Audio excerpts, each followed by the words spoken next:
విధి నిర్వహణలో ఉన్న విద్యుత్ లైన్మెన్ శేషుపై వైసీపీ కౌన్సిలర్ భర్త దాడి చేసిన ఘటన పల్నాడు జిల్లా సత్తెనపల్లిలో చోటు చేసుకుంది. వైసీపీ కౌన్సిలర్ భర్త మాధవ్ గత 2 ఏళ్లుగా విద్యుత్ బకాయిలు చెల్లించకపోవడంతో విద్యుత్ సరఫరా నిలిపివేశారు.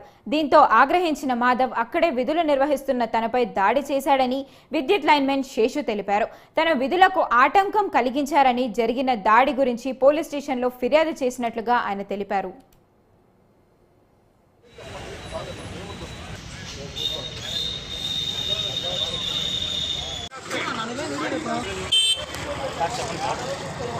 నేను సత్తెనపల్లి పట్టణంలో శేష్ కుమార్ లైన్మెన్ అనే నేను 8 నెలలుగా సత్తెనపల్లి పట్టణంలో పనిచేస్తున్నాను.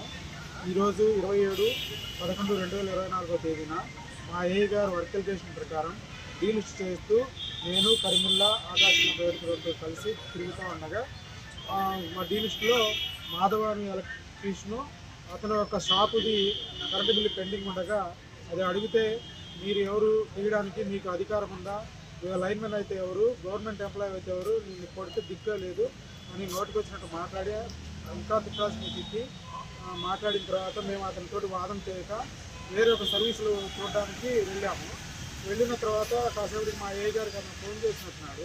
మా ఏఈ గారి నుంచి మళ్ళీ నాకు రిటర్న్ కాల్ రావడం వల్ల నేను మా ఏఈ గారు ఏమని చెప్పారంటే, ఫలానా అతను కౌన్సిలర్ అంట మాధవ్ అని ఫోన్ చేశాడు, అతని యొక్క ఫీజులు తీశారంట, 2 రోజుల్లో కడతానన్నాడు, వెళ్ళి పెట్టిరండి, 2 రోజుల్లో కడతా అన్నాడు అని చెప్పడంతో మేము మరలా తిరిగి అతని యొక్క ఫీజులు పెట్టడానికి అతని షాపు వద్దకు వచ్చాము.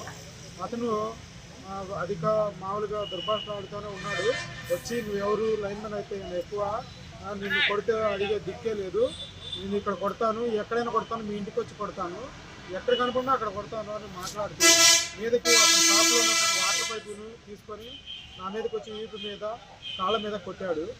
అడ్డు వచ్చిన వాళ్ళని కూడా నెడుతూనే కొట్టాడు.